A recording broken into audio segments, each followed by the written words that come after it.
Today I wanted to talk to you about how knowing yourself can make you a better leader. The bottom line is the more self-awareness you have, the more you know your strengths and weaknesses, the more you can be the best version of you. So today we're going to uncover how you can get to know yourself and so you can live from your highest potential and share that with your organization, with the people you serve, with the community. My name is Padma Ali, and you can find me at padmaali.com.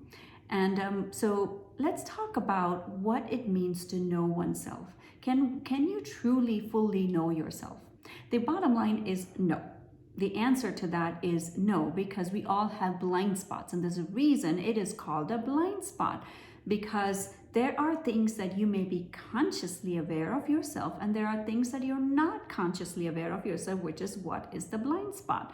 And uncovering your blind spots is really vital for you to get to your next level of evolution so you can serve from your highest place. As you hear me, you probably are noticing how I use the word service a lot, because service is one of my highest values, and most people who are attracted to me are attracted to my content and my knowledge. They also come from that place of service. They are here because they want to better the planet. They want to better their communities. They're here for a larger purpose. So let's go back to learning more about who you are. Knowing yourself is vital, because when you know yourself, you know your strengths and your weaknesses. You know what makes you tick and what triggers you. And the more awareness you have, the more you can bring that to your customers, to your team. So how do you know yourself? The first thing I recommend is keeping a journal. A journal is a beautiful way to bypass the subconscious mind.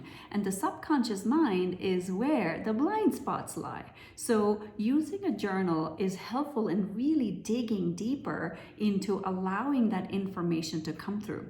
Now, I have some specific techniques to bypass the subconscious mind. How do you do that? This is a very beautiful technique, but it's also a more woo technique. So one of the ways I do that is, I recommend this to my clients too, is to sit in meditation, however long you want to sit down in meditation. And then you set the timer for 15 or 20 minutes and you start writing, and you write and you write and you write and you write. Let me back up. First, you ask yourself a question. You can even say something like, what are my blind spots? What do I need to know about myself in order to serve from my highest potential? And then you start writing. And till the timer goes off, you keep writing, because what that does is at some point, your brain's going to be like, I have nothing more to write. But if you continue till your timer goes off, it will start to bring out things from your subconscious mind, and you'll be amazed at the things that you start writing, especially if you have a daily or a weekly practice of doing this kind of journaling. This is called soul journaling, and it's literally like uncovering your soul, because we all have blind spots. That's the bottom line. And the more awareness you bring to your blind spot, the more light you shine on your blind spots, the more you can actually serve from that highest level. Okay, so another way to really know yourself. This can be a little vulnerable for some people, but it is worth it. You can ask 5 to 10 people in your life to give you, they can make it anonymous, but they can give you information about how they see you. And the reason it's vulnerable is because, first of all, most people are like, I don't know what I'm going to get from another person. And you have to take it with a grain of salt, because again, it's their perception of you. But when they share their perception of you, what they see as your strength and your weakness, you will uncover more information about you. Some of it will be like, yes, that is me. Some of it might feel like, I have no idea what you're talking about. Or that doesn't ring true to me.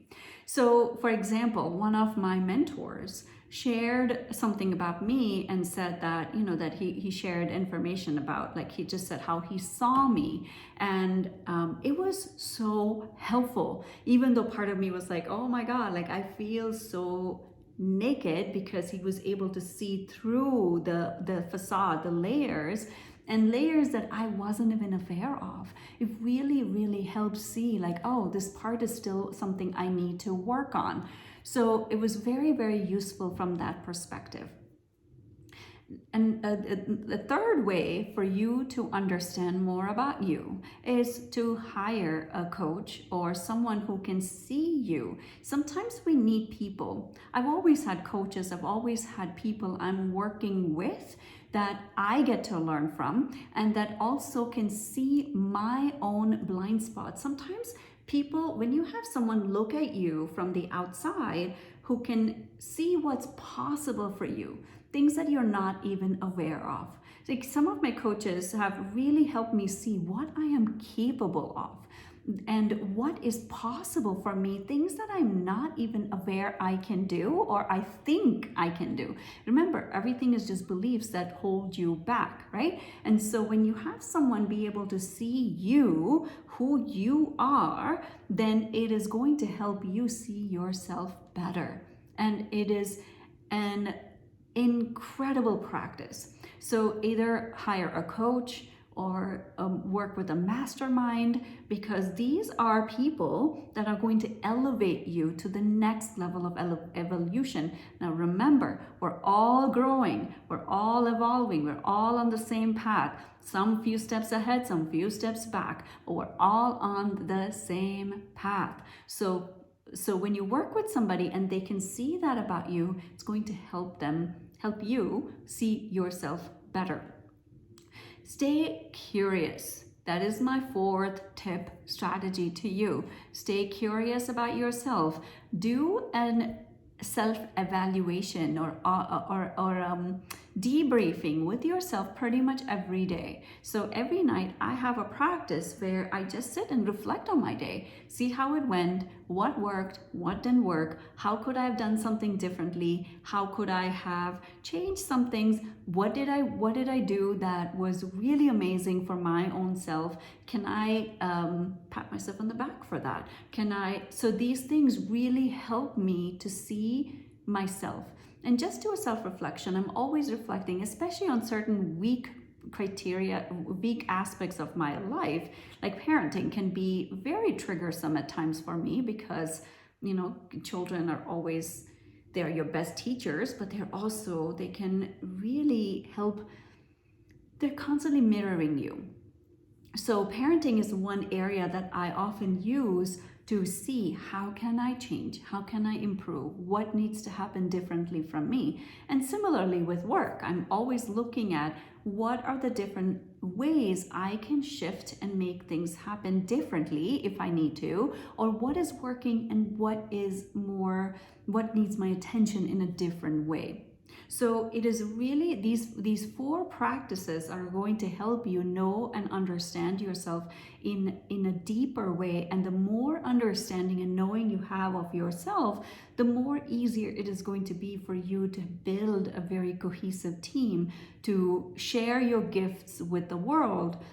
Because there's something very authentic about a person who is true to themselves. And I invite you to be that person as a leader. The more authentic you are with your own self, it starts with you. Everything starts here before it goes outside. So the more you have awareness about yourself, the more you can help the world.